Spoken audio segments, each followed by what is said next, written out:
Hi friends, welcome to Raga's kitchen. Friends, இன்றைக்கி வீடியோவில் வாழைப்பழத்தை வச்சு ஒரு 5 நிமிஷத்தில் நல்லா டேஸ்டியாக சூப்பராக ஹெல்த்தியான ஒரு டிஃபன் ரெசிபி தான் ஃப்ரெண்ட்ஸ் பார்க்க போகிறோம். இந்த டிஃபன் செய்கிறதுக்கு நான் இன்றைக்கி வந்துட்டு நல்லா பழுத்த வாழைப்பழமாக ஒரு 3 வாழைப்பழம் எடுத்து வச்சுருக்கேங்க. இது வந்து ஃபஸ்ட்டு நம்ம கட் பண்ணிக்கலாம். நம்ம வீட்டில் பழம் இருந்துச்சுன்னா சட்டுன்னு ஒரு 5 நிமிஷத்தில் நம்ம இந்த டிஃபன் செஞ்சு கொடுத்துடலாம். அவ்வளோ ஈஸி, அவ்வளோ டேஸ்டியாகவும் இருக்கும். இப்போ கட் பண்ணி வச்ச வாழைப்பழத்தை ஒரு மிக்ஸி ஜாரில் போட்டுக்கலாம். இது கூட காய்ச்சி ஆற வச்ச பால் ஒரு 1/4 கப் அளவுக்கு சேர்த்துக்கலாங்க. சேர்த்துட்டு இதை வந்து நல்லா நைஸாக அரைச்சி எடுத்துக்கோங்க. கொஞ்சம் கூட கட்டி எதுவும் இல்லாத மாதிரி நல்லாவே நைஸாக அரைச்சி எடுத்துக்கோங்க. இப்போ பாருங்கள், வாழைப்பழம் நல்லா வந்துட்டு நைஸாக அரைப்பட்டுருச்சு. இப்போ இது கூட ஒரு 1/2 கப் அளவுக்கு அரிசி மாவு சேர்த்துக்கலாம். பச்சரிசி மாவு நீங்கள் வந்துட்டு வறுத்தது வறுக்காதது எது வேணாலும் பயன்படுத்தலாங்க. 1/2 கப் அரிசி மாவு கூடவே 1/2 கப் அளவுக்கு கோதுமை மாவு.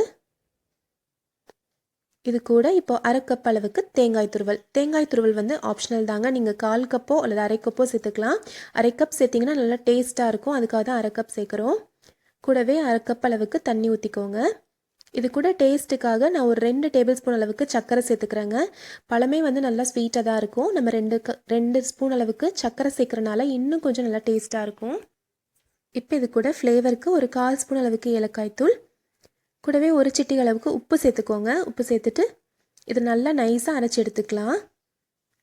இதில் இருக்க எல்லா மாவுமே நல்லா மிக்ஸ் ஆகி நல்லா நைஸாக அரைப்படட்டும். பாருங்கள், நல்லா அரைச்சாச்சு. இப்போ அரைச்ச மாவை ஒரு பவுலில் மாற்றிக்கலாம். பாருங்கள், ஜஸ்ட்டு ஒரு 5 நிமிஷத்தில் நம்ம மாவு வந்து ரெடி பண்ணியாச்சு. ரொம்ப டேஸ்ட்டாகவும் இருக்கும், அதே மாதிரி ஹெல்த்தியான ஒரு ரெசிபியாகவும் இருக்குங்க. இப்போ நம்ம அரைச்ச மாவு இந்த அளவுக்கு திக்காக இருக்கணும், ரொம்ப தண்ணியாக இருக்கக்கூடாது.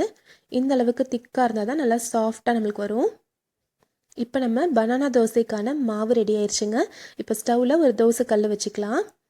கல் சூடானதும் ஒரு கரண்டி அளவுக்கு மாவு எடுத்து இந்த மாதிரி ஊற்றிட்டு லைட்டாக மட்டும் ஸ்ப்ரெட் பண்ணி விட்டுக்கோங்க.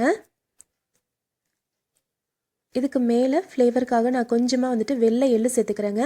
நீங்கள் வெள்ளை எள்ளோ அல்லது நட்ஸ் கூட துருவி நீங்கள் வந்துட்டு பயன்படுத்திக்கலாம். இப்போ சுற்றி கொஞ்சமாக எண்ணெய் விட்டுட்டு இதை மூடி வச்சிடலாம். மூடி வச்சு மேல் பக்கம் நல்லா வெந்ததும் அதுக்கப்புறமா நம்ம வந்துட்டு திருப்பி போட்டுக்கலாம். வந்து பேன் கேக்ஸ் இதே மாதிரி செய்வாங்கங்க. ஆனால் அதில் வந்துட்டு ஒரு 1/4 ஸ்பூன் அளவுக்கு ஆப்ப சோடா சேர்ப்பாங்க.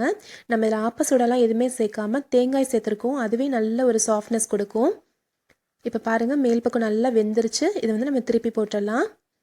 2 சைடும் நல்லா வெந்ததும் நம்ம சுட சுட நல்லா டேஸ்டியான பனானா தோசை சர்வ் பண்ணிடலாங்க.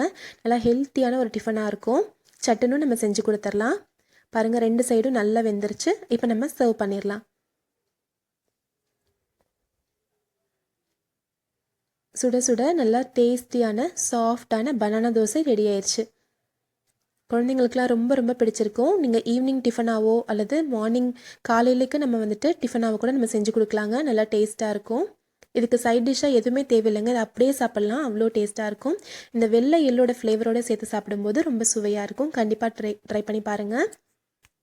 இந்த ரெசிபி உங்களுக்கு பிடிச்சிருந்துச்சுன்னா நம்ம சேனல் ராகாஸ் கிச்சனில் ஒரு லைக் கொடுங்க. ஃப்ரெண்ட்ஸ் கூட ஷேர் பண்ணிக்கோங்க.